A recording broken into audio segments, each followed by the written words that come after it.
Queridos, eu tenho uma mensagem para compartilhar com vocês nessa manhã. Quero muito agradecer a Deus pela presença, agradecer a Deus pela oportunidade de estar aqui, agradecer ao pastor Rubem e à pastora Vanessa por esse grande privilégio, aos pastores, os amigos que sempre me recebem com muito carinho. Mas eu tenho algo da parte de Deus para compartilhar com vocês. Você sabe o que significa a palavra herança? Vocês sabem o que significa isso? O dicionário ele é muito claro para a gente, dizendo que herança significa a ação de herdar ou de adquirir por sucessão. Quando eu falo sobre herança, eu me lembro de algumas situações que eu já ouvi falar sobre. E sabe o que eu percebo? Que a grande maioria das pessoas que recebem herança, elas não foram preparadas para esse momento. Pastor, por que você está dizendo isso? Porque eu conheço muitas pessoas que receberam grandes heranças e em menos de um ano elas perderam tudo. Menos de um ano. Elas receberam muitas coisas boas, mas quando perceberam o que estavam recebendo, elas já não tinham mais aquilo que receberam. Pastor, por que isso acontece? Acontece porque, infelizmente, nós temos uma cultura. Qual é a cultura que nós temos? Nós não ensinamos para os nossos filhos como administrar aquilo que nós deixaremos para ele no futuro. Aquilo que nós deixaremos após a nossa morte. E por conta disso, os nossos filhos não são ensinados, não são treinados, e quando chega esse momento, eles não sabem como administrar. E talvez você que esteja aqui nessa manhã, alguns de vocês podem estar pensando assim: pastor, mas falar sobre herança, eu sou uma pessoa que sou muito simples. Eu não tenho muita coisa nessa vida. Eu tive uma vida muito difícil, eu tenho uma vida muito complicada, eu não tenho tantos recursos financeiros assim, eu não comprei bens, eu não adquiri bens, então provavelmente eu não tenho muito o que deixar para os meus filhos. Engano seu. Engano seu, porque eu creio que Deus te trouxe essa manhã aqui para que você entenda algo muito importante. Deus te trouxe aqui para que você entenda que você pode deixar uma herança para os seus filhos que dinheiro não pode comprar. Uma herança que é muito maior do que qualquer dinheiro, do que qualquer bem material. E eu estou falando sobre legado. A gente precisa entender hoje que todos nós, não somente as mamães que estão aqui, mas todos nós precisamos deixar para os nossos filhos um legado espiritual, um legado de fé. Você quer saber mais sobre isso? Amém? Abra sua Bíblia na segunda carta de Paulo ao seu filho na fé, Timóteo. Segunda carta de Paulo a Timóteo, capítulo 1. Nós vamos ler do verso 1 ao verso 5. Segunda carta de Paulo a Timóteo, capítulo 1.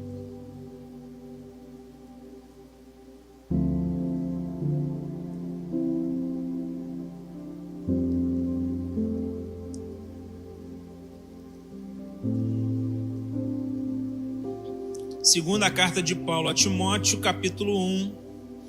A partir do verso 1, o texto diz o seguinte: Paulo, apóstolo de Cristo Jesus, pela vontade de Deus, segundo a promessa da vida que está em Cristo Jesus, a Timóteo, meu amado filho.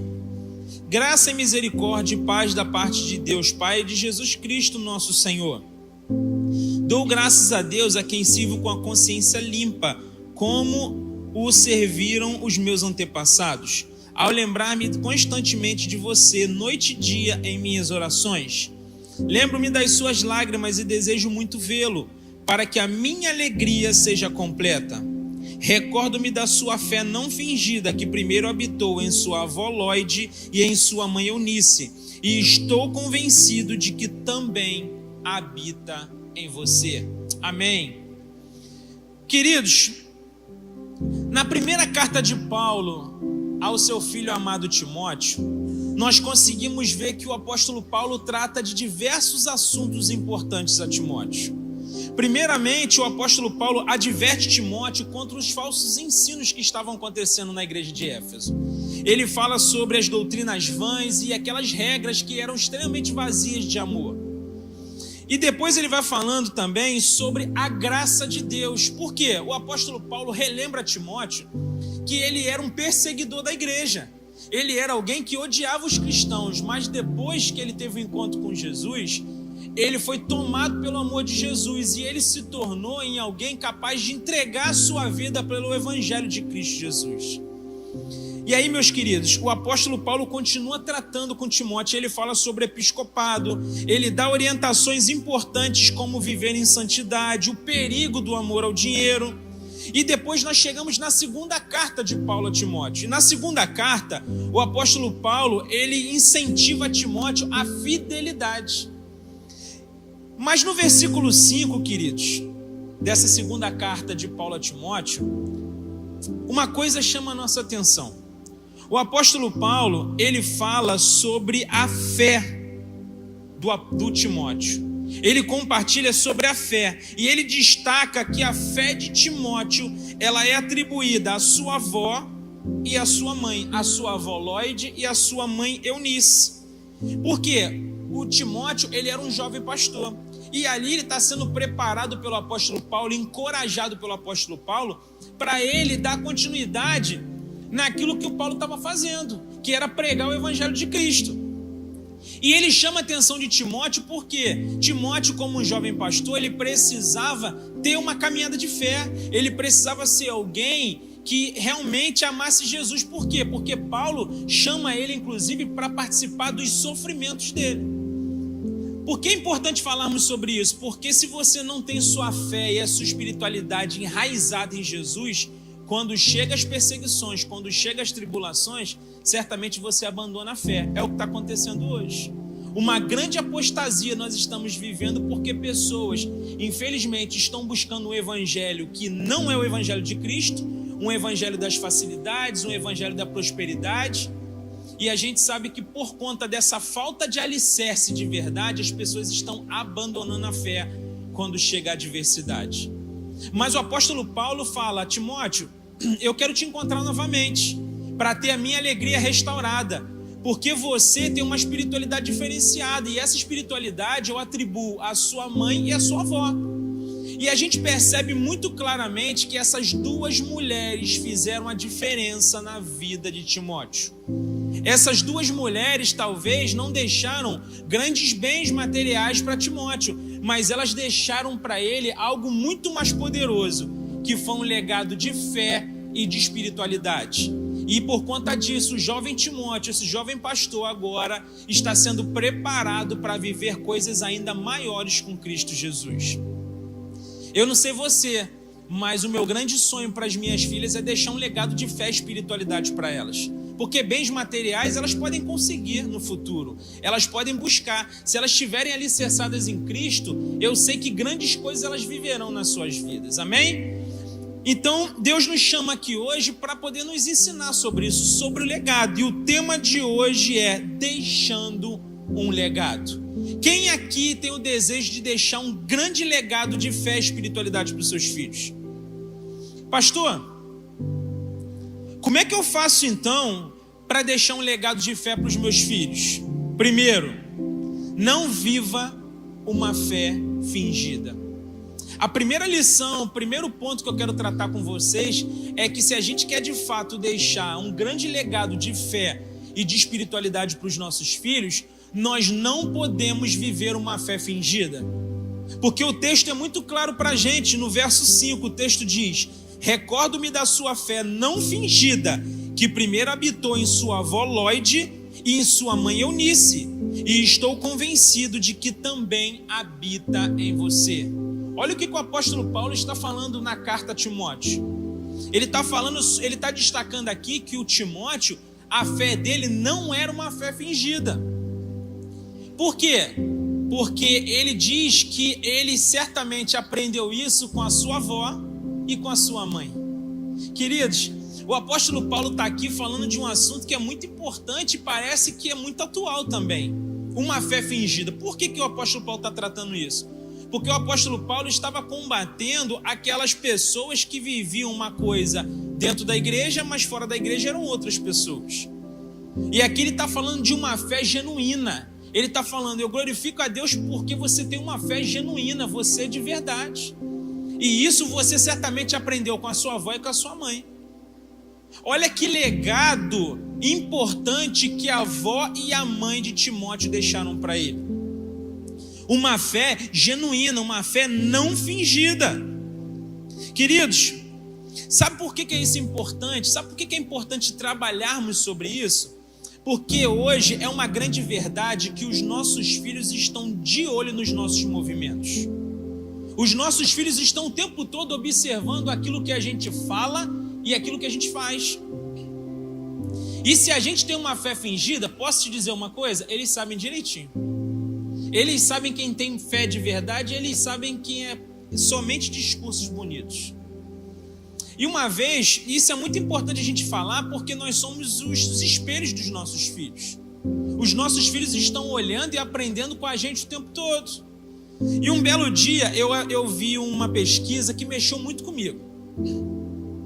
E essa pesquisa ela foi feita só com jovens e adolescentes que se desviaram do Evangelho, que começaram ali crianças no Evangelho, viveram momentos na igreja, mas elas decidiram não viver mais na igreja. Sabe o que essa pesquisa mostrava? Essa pesquisa mostrava que a grande dificuldade dessas crianças, desses jovens e adolescentes terem se desviado foi porque eles viram e ouviram coisas que desanimaram eles. Muitos deles disseram que o que desanimou eles na questão da caminhada cristã não foi a internet, porque hoje a gente coloca toda a culpa na internet. Ah, pastor, hoje está difícil esse negócio de internet. A gente sabe que a internet hoje é um problema. É uma bênção? É. Mas é um problema para muita gente? É um problema para muita gente. Só que nessa pesquisa mostra que o grande problema do desvio espiritual dos nossos adolescentes e jovens não foi a internet quem os desviou. Sabe quem foi? Eles falam que foi o banco de trás do carro. Nessa pesquisa ficou claro que o que mais tem desviado os jovens e os adolescentes do Evangelho é o banco de trás do carro. Por que isso? Porque eles escutavam seus pais falando tantas coisas ruins da igreja, de pessoas da igreja, do pastor, que eles decidiram não viverem mais dentro do Evangelho. Eles decidiram não participar mais. Olha que perigo que a gente fala. Vocês estão entendendo quanto a gente influencia os nossos filhos? Queridos, a gente precisa ter muito cuidado com isso, porque o banco de trás do carro tem roubado a espiritualidade dos nossos filhos.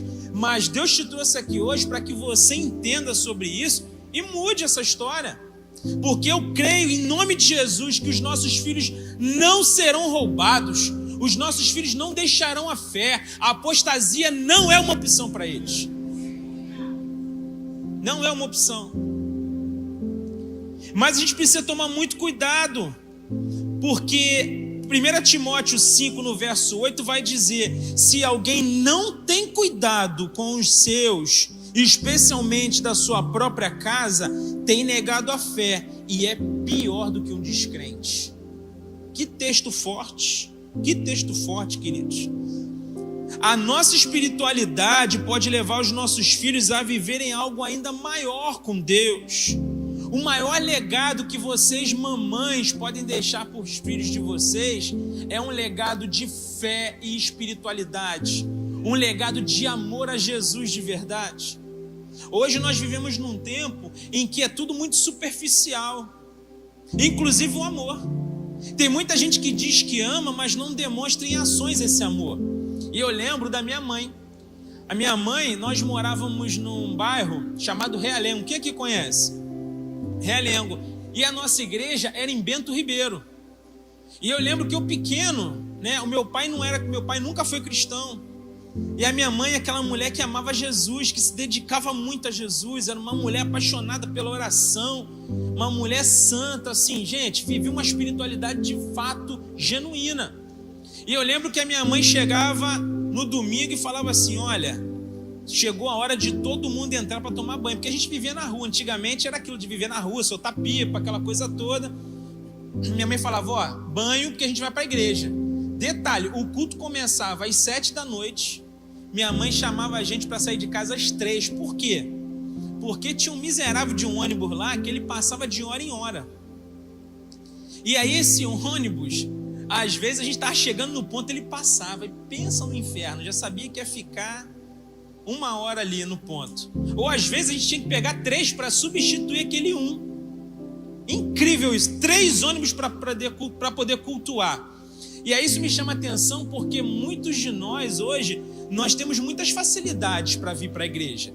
Muitos aqui têm carro, muitos têm moto, muitos conseguem pegar um Uber, tem gente que mora do lado da igreja, mas sabe qual é o problema? Muitos de nós não nos esforçamos para estarmos aqui vivendo esse momento tão importante. E eu lembro da minha mãe com 2 crianças, minha irmã pequenininha, minha mãe arrastando a gente tinha que tomar banho correndo, dava banho em 2 crianças, arrumava 2 crianças, a gente ia para a igreja. Chegava lá, minha mãe servia, minha mãe era apaixonada, e eu ficava vendo a minha mãe, vendo como minha mãe era apaixonada por Jesus, quanto ela se entregava. Às vezes a gente saía da igreja às 10h30 da noite e ia para o ponto de ônibus. Chegava no ponto de ônibus, você imagina um ônibus que passa de 1 em 1 hora durante a semana. Você imagina num domingo, 10h30 da noite, como é que esse ônibus faz? Era de 2 em 2 às vezes, chegava em casa meia-noite, 1 hora da manhã. Mas pensa numa mulher feliz, que amava Jesus, que se entregava por Jesus. E por conta disso, eu vendo sua disponibilidade e o seu amor, eu absorvi isso. Você sabe por quê? Porque chegou um momento na minha vida em que eu percebi que de fato eu amava Jesus e tinha um temor a Deus. Porque eu vivia, às vezes, em lugares que minha mãe não me ensinou que eram lugares bons, mas eu estava lá. Porque com 17, 18 anos, a gente sabe que a gente não consegue mais controlar tanto um filho. E aí eu tomava minhas decisões, eu não queria mais saber de igreja, eu queria saber das micaretas, eu queria saber dos pagodes da vida, das boates, de bebida, aquela coisa toda. Mas quando eu chegava nesses lugares, eu lembrava da minha mãe se dedicando ao Senhor, levando os filhos dela para a casa do Senhor. E eu deixei de fazer muita coisa errada porque eu me lembrava do amor e disponibilidade dela e da fé dela genuína, que não era fingida. Sabe, queridos, nós precisamos deixar esse legado para os nossos filhos. Um legado de fé não fingida. Um legado de ações de verdade. Menos palavras e mais ações. Precisamos mostrar para os nossos filhos o quanto é importante a gente se dedicar a Jesus. O quanto é importante a gente amar Jesus de todo o nosso coração. Mostrando para eles que Jesus é a coisa mais importante que temos. Que sem Jesus nós não temos nada, mas com Jesus nós temos tudo. Com Jesus nós temos tudo. Muitos de nós estamos trabalhando feito loucos para deixarmos coisas, bens materiais para os nossos filhos. Isso não é errado não, você está fazendo certo, isso é importante, eu também faço isso. Mas deixa eu te falar, não adianta nada você deixar bens materiais, deixar muitas heranças para os seus filhos se você não deixa um legado de fé e espiritualidade na vida deles. Porque tudo isso que você está fazendo agora, deixa eu te falar, em pouco tempo ele perde tudo. E em pouco tempo isso tudo se dissipa. E muitas vezes aquilo que você tem batalhado tanto para conquistar para os seus filhos fisicamente, isso vai ser objeto de divisão na família. Vai ser objeto, algo que poderia ser bênção, pode até vir a ser maldição. Mas eu quero repreender isso em nome de Jesus aqui nessa manhã. Que todos nós possamos sair daqui entendendo que a maior herança que a gente pode deixar para os nossos filhos é uma fé genuína em Cristo Jesus. Mas em segundo lugar, para a gente deixar um legado espiritual para os filhos, o que eu preciso fazer? Você precisa manifestar a sua fé de forma contagiante. É a segunda lição que a gente aprende aqui. Manifeste sua fé de forma contagiante. O que nós ensinamos na igreja, queridos, o que os nossos filhos aprendem na igreja, com o pastor pregando, no Kids, isso é muito importante. Eles estão tendo direcionamento inicial, eles estão aprendendo sobre o caminho verdadeiro. Isso é muito importante para os nossos filhos, é o início de tudo. Mas eu preciso dizer para vocês que o que realmente pode mudar a vida dos nossos filhos é a influência que nós temos sobre eles. Porque o pastor Rubem, ele vai vir aqui, ele vai pregar para o seu filho num domingo 40 minutos. O seu filho vai para uma célula, às vezes ele vai ficar 1 hora, 1h30 na célula. Mas o teu filho está com você 7 dias por semana, 30 dias por mês, 365 dias por ano. Então a maior influência tem que ser a nossa. Nós precisamos influenciar os nossos filhos. Pastor, então como é que eu faço? Você precisa influenciar demonstrando para ele que você tem uma fé contagiante. A sua fé precisa ser tanta, mas tanta, que vai contagiar eles. E como é que eu faço isso? Sabe qual é o grande problema hoje? A gente, infelizmente, quando chegam as adversidades da vida, a gente fica muito abalado. A gente fica muito abalado, sabe por quê? Porque muitas vezes o nosso alicerce não é o melhor alicerce. É aquilo que eu falei. Muitas vezes a gente está preocupado em ter o alívio instantâneo buscando o Evangelho de Cristo. E deixa eu te falar, o Evangelho de Cristo não é alívio instantâneo. Jesus foi muito claro dizendo: você quer me seguir? Você quer me seguir? Cara, pega a sua cruz, abandone tudo e me siga. Jesus foi muito claro para a gente, dizendo que para viver o Evangelho, a gente vai passar por adversidades. Ele mesmo se entregou numa cruz, o próprio Deus morreu para que a gente tivesse vida. Para Jesus foi fácil viver nesse mundo? Você acha que para a gente vai ser? Só que, queridos, a gente precisa ter uma fé contagiante. E como fazer isso? As adversidades precisam vir e a gente precisa demonstrar para os nossos filhos que a gente sabe em quem crê, quem é o nosso Deus de verdade. Porque aquilo que te domina é o seu Deus, você sabia disso? Se é uma adversidade que te domina, esse é o seu Deus. Agora, se você demonstra para o seu filho que você tem uma fé contagiante, você está passando por adversidade, mas você está glorificando, você está passando por situações adversas, mas você está louvando, está tudo dando ruim, mas você começa dizendo que vai tudo dar bom. Não tem como uma pessoa ficar normal diante de uma situação dessa. O seu filho está observando quem você é na adversidade. É por isso que a nossa fé precisa ser uma fé que contagia as pessoas. Eu lembro da minha mãe, falando da minha mãe aqui porque é um grande exemplo para mim. Mas a minha mãe, ela sempre conta duas histórias que mexeram muito comigo na minha caminhada. Minha mãe conta que quando eu era pequenininho, uma vez eu cheguei para ela e falei assim: mãe, poxa, eu queria tanto tomar um copo de leite, porque a vida da minha família era muito simples. Minha mãe era empregada doméstica e meu pai era motorista de ônibus. A gente morava numa casa alugada em Realengo, numa kitnet, uma vida muito simples, mas uma vida feliz, porque Jesus estava lá. Só que a vida era um desafio para a gente, e tinha dia que não tinha leite para os filhos. Tinha dia, acontece. Existem momentos da vida que a gente passa por essas adversidades, porque Deus também ajuda a gente a entender que precisamos ser totalmente dependentes dele, amém? E aí eu falei um dia para minha mãe: mãe, poxa, queria tanto tomar um copo de leite. Pensa para uma mãe ouvir isso, ver que o seu filho tem vontade de tomar uma coisa, de comer uma coisa, e ela não ter condições de dar. Quebra a mãe ou não quebra? Quebra o pai ou não quebra? A gente não fica mexido com isso? Fica ou não fica?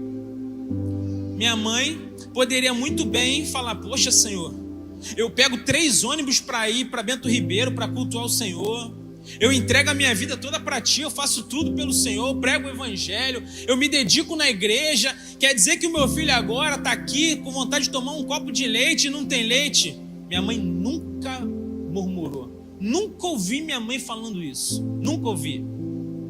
Agora, uma coisa que minha mãe sempre fazia, sabe qual era? Ela ia para o joelho.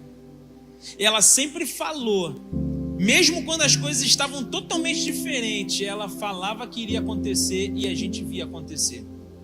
Pela fé, ela profetizava e as coisas aconteciam. E eu lembro que quando eu pedi leite para ela, minha mãe sempre contou isso, que ela chegou e falou assim: Senhor, não dá. Ela foi para o quarto chorando, desmontada por conta daquela situação, e ela ajoelhou e falou assim: Senhor, eu sei que o Senhor tem poder para fazer. Eu sei que eu preciso ser totalmente dependente do Senhor, e eu sei que o Senhor é meu provedor. Meu filho está pedindo um copo de leite, eu sei que o Senhor pode mandar esse copo de leite. Minha mãe conta que não deu 5 minutos, bateu um vizinho lá na porta. Minha mãe abriu, pois não, morava numa vila. Aí o vizinho falou assim: olha, eu comprei um leite hoje cedo, porque eu gosto de fazer massa de pizza, só que eu só usei um copo de leite. E aqui no saquinho, o saquinho tá cheio de leite, mas eu não tenho geladeira, vai acabar estragando esse leite. E porque era aquele leite de saquinho, né? Quem conhece aqui o leite de saquinho? Meio século de idade, né? Meio século, não dá para correr. E aí vinha com aquele saquinho, né, num suportezinho, e falando assim: tem aqui esse leite aqui que sobrou, mas eu tenho muita pena de jogar fora. Você não quer dar para os seus filhos, não? E a minha mãe glorificava, porque ela tinha acabado de falar com o Senhor.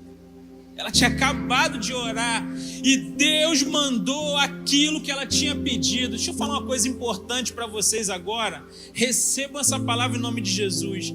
Deus continua enviando os seus anjos para nos alimentar. Não foi só com Elias, acontece assim na minha e na sua vida. Deus continua enviando o maná dos céus para a gente. O Deus de Moisés é o nosso Deus. É o mesmo Deus. E aí minha mãe glorificava. E aí minha mãe também conta uma vez que eu cheguei para ela e falei assim: poxa mãe, já tem um tempo que a gente não come feijão. Eu estou com muita vontade de comer feijão. Minha mãe já, aquela mulher de fé, já ia para o joelho e falava: Senhor, esse menino quer comer o feijão. Eu sei que o Senhor pode fazer. Eu confio no Senhor.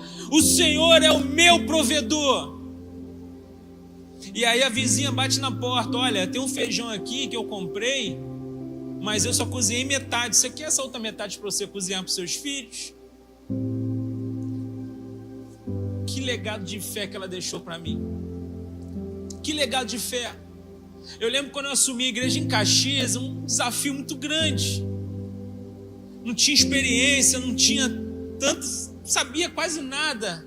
E cheguei lá para assumir essa igreja e eu lembro das palavras que ela liberava sobre a minha vida. Eu lembro das palavras de fé, das orações cheias de fé que ela fazia. Ela falava: essa obra não é sua, essa obra é do Senhor. E Ele vai fazer, Ele é poderoso, Ele é grandioso, Ele é o início e o fim. Ele é o alfa, é o ômega, Ele é tudo que você precisa, confia nele. E aquelas palavras entraram no meu coração, entravam de uma forma que, ao mesmo tempo que eu estava abatido, eu já estava de pé glorificando a Deus, porque eu sabia que Deus faria uma grande obra naquele lugar. Minha mãe não deixou terrenos, não deixou casas, não deixou carro, não deixou nada no banco depositado para mim. Ela está viva ainda, mas ela deixou algo que dinheiro nenhum pode comprar, que é um amor incondicional por Jesus e uma fé inabalável e contagiante. É esse legado que a gente precisa deixar para os nossos filhos. É esse legado. Provérbios 22:6 vai dizer: educa a criança num caminho que deve andar, e até quando envelhecer não se desviará dele. Mamães, vocês precisam de uma fé contagiante para impulsionar a vida dos seus filhos. Para impulsionar os seus filhos. Seja você, a partir de hoje, o exemplo de amor, de reverência, de temor, de paixão por Jesus. Seja você a grande referência para os seus filhos. Que sua fé seja contagiante para a glória de Jesus. Mas em terceiro lugar, para deixar um legado espiritual para os filhos, cultive a fé em família. Cultive a fé em família. Pastor, como é que eu faço para cultivar a fé em família? Primeiro, tenha você uma vida de devoção. Tenha você uma vida de devoção. Ore junto com seus filhos, leia a Bíblia junto com eles, seja intencional o tempo todo com eles. Porque se você fizer isso, você pode ter certeza que você vai deixar um legado de fé e de espiritualidade para eles. Eu lembro um dia desses, eu saí de um lugar lá em Caxias para ir para minha casa. E aí a gente sabe que o Rio de Janeiro é um desafio você se deslocar à noite. Imagine em Duque de Caxias. É um desafio vezes 6. E aí, queridos, eu estou numa rua escura, passando por uma rua escura, e a gente tem a mania de fazer tudo muito no automático. A gente hoje vive uma vida tão corrida, aquela coisa toda de ter que resolver um monte de problemas, e você vai aqui, vai ali, resolve aqui, resolve ali. Eu entrei no carro, botei o cinto, minha esposa entrou e a minha filhinha veio no banco de trás. Quando a gente está passando na rua escura assim, a minha filhinha me cutucou, pequenininha, 7 anos. Papai, falei: oi filha, eu posso orar para que a gente passe por todas as ruas até chegar em casa em segurança? E aí aquilo mexeu comigo. porque eu percebi que ali o Espírito Santo de Deus estava mandando ela orar, ela interceder pela família. E aí pensa em algo que mexeu com a gente. Eu falei, pode orar, filha. E ela orou de uma forma muito específica, com uma autoridade impressionante. Uma criança de 7 anos e ela dizendo, Senhor, nos livra dos perigos noturnos. Que o Senhor nos ajude nessa volta para casa. Que a gente possa glorificar o teu santo nome todos os dias. Pensa num pai que fica mexido ouvindo isso. E aí eu fiquei muito emocionado, que eu falei assim, olha, talvez no fim da minha vida eu não tenha tanta coisa para deixar para ela. Talvez eu não consiga deixar muitas coisas que vão ajudá-la a ter uma vida muito confortável. Mas eu sei que eu estou deixando um legado de fé e de amor a Cristo que dinheiro nenhum pode pagar. Eu sei que eu estou deixando uma dependência de Deus que é tão importante para a vida de alguém. Porque quando ela crescer, ela não vai ficar dependendo de A, B ou C, ela vai depender de Cristo. Eu sei que quando ela crescer, ela não vai ter problema de relacionamento, que eu amo A, que eu amo B, que eu amo menino, que eu amo menina. Ela vai amar Deus. Ela vai ser apaixonada por Deus. E é esse legado que a gente precisa deixar para os nossos filhos. Pastor, mas os meus filhos já são grandes. Como é que eu faço? Seja intencional. Seja intencional. Eu todos os dias às 6h30 da manhã eu levo a minha filha mais velha para a escola. Eu poderia muito bem mandar ela pegar um ônibus, o ônibus passa na porta da nossa casa. Eu poderia muito bem falar para ela pegar um Uber todos os dias. Pode ir, e eu poderia dormir até mais tarde, até porque eu durmo muito tarde estudando, fazendo as coisas. Mas eu decidi todos os dias acordar às 6h30 da manhã para levar ela para a escola. Sabe por quê? Porque eu aproveito esse tempo para discipular ela. Eu aproveito esse tempo para poder compartilhar com ela coisas do cotidiano e aplicar na vida dela, na formação dela. Um dia desse eu estava falando com ela sobre sexualidade, porque eu converso sobre todos os assuntos. Porque se você não conversa sobre todos os assuntos com seus filhos, a internet vai conversar. E eu estava falando para ela sobre sexualidade, sobre a importância dela guardar o corpo dela, sobre a importância dela entender que o corpo dela é templo do Espírito Santo. E aí, sabe o que acontece? O Espírito sempre mostra um detalhe no caminho que eu consigo fazer uma ilustração para ela e mostrar para ela que aquilo que eu estou falando é de Deus, é algo para a vida dela de verdade, é uma resposta de Deus para ela. E aí eu estou falando com ela sobre isso, passa uma menina, deveria ter uns 12 anos de idade, com um bebezinho no colo, e a menina estava vestida com uma roupa extremamente sensual. E aí, pensa numa tristeza que entrou no meu coração com aquilo. Eu fui mostrar para ela, eu falei, tá vendo? Essa daqui pulou as etapas da vida. E agora ela se esforça para chamar atenção. Mas qual é a grande dificuldade? Porque muitos nem vão querer saber dela porque ela já tem um filho. Eu falei, tá vendo a importância de você não quebrar as etapas da vida? Espere em Deus, pede a Deus um marido, pede a Deus um esposo que cuide de você. Um homem que vai amar Jesus mais do que você. Um homem que vai amar mais a Jesus do que Ele te ama. Você precisa entender as etapas da vida. E eu faço uma aplicação sobre a vida dela. Sabe qual é o nome disso? Intencionalidade. Nós precisamos ser intencionais com os nossos filhos. A gente não pode perder a oportunidade. Precisamos cultivar a fé em família. Uma vez a minha sogra é uma mulher de Deus. E tinha minha sogra como uma mãe. A minha sogra, um dia num Réveillon, eu estava com uma lata de cerveja na mão, bebendo. E a minha sogra, perto da meia-noite, falou assim, para tudo, gente, vamos parar aqui. A gente estava numa festa na casa dela. E a minha sogra falou assim, gente, nós vamos agora orar pedindo a Deus para que nos dê um ano de bênçãos, um ano de vitórias. E nós vamos agradecer a Deus pelo ano que nós vivemos, porque até aqui o Senhor tem nos ajudado. E quem vai orar aqui agora é o Jobert. Quando ela falou isso, eu falei, hã? Eu com a lata de cerveja na mão, falei, eu vou orar? Ela, você vai orar. Eu falei, não, mas eu não posso orar porque eu já estou bêbado, já estou bebendo desde cedo. Ela falou assim, Jesus não quer saber da sua embriaguez, Jesus quer saber do seu coração.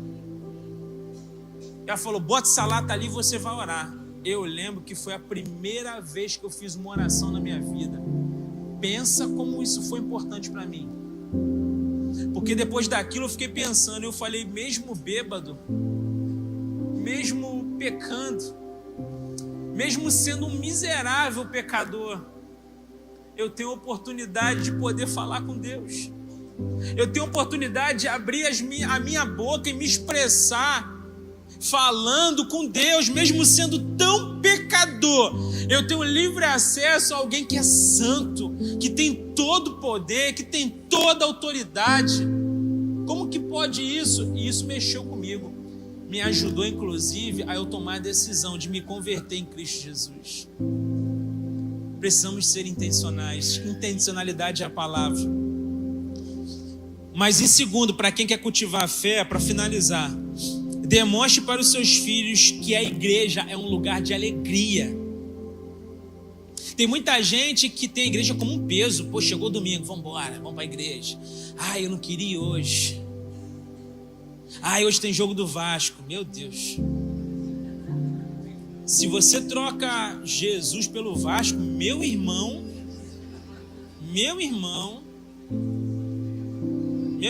o chão tinha que abrir.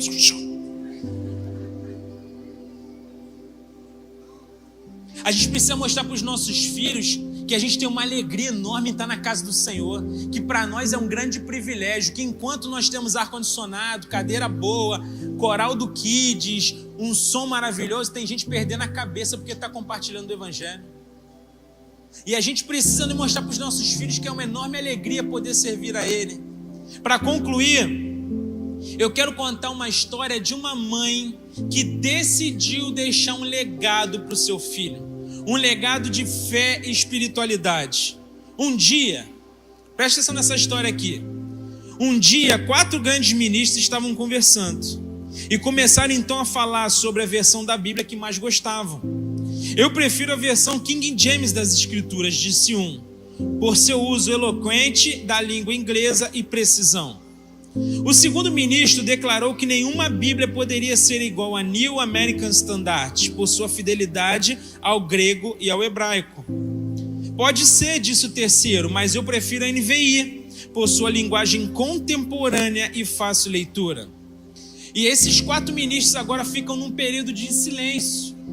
E aí o quarto fala assim, eu prefiro a versão da minha mãe. E aí esses 4 ministros, os 3 outros ministros ficaram perguntando, vem cá, a sua mãe traduziu a Bíblia? A gente não sabia. Ela falou assim, traduziu.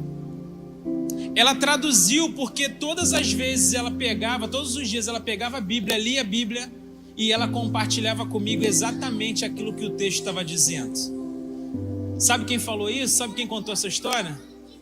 Charles Spurgeon. E aí, quando a gente olha para a vida desse homem, esse homem pregava em média 12 mensagens por semana.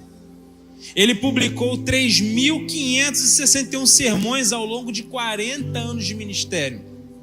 Em 1892, os seus sermões já eram traduzidos por cerca de 9 línguas diferentes. Aos 50 anos, Spurgeon já tinha fundado 66 instituições, entre escolas, igrejas e seminários. Esse homem, Charles Spurgeon, morre aos 57 anos e morre conhecido como o príncipe dos pregadores. Tudo isso porque a sua mãe tomou uma decisão importante, de deixar um legado para ele de fé e espiritualidade. Qual é a decisão que você toma ao sair daqui? Será que é mais um culto? Só mais um culto? Ou hoje todos nós saímos daqui com uma decisão de deixarmos de fato um legado de fé e espiritualidade para os nossos filhos? Pode ter certeza que é a melhor decisão que você vai tomar até hoje, depois de reconhecer Jesus como Senhor e Salvador, é você decidir deixar um legado de fé e espiritualidade para os filhos. Que Deus abençoe, que Deus tenha misericórdia de nós. E feliz Dia das Mães para todas vocês. Deus abençoe.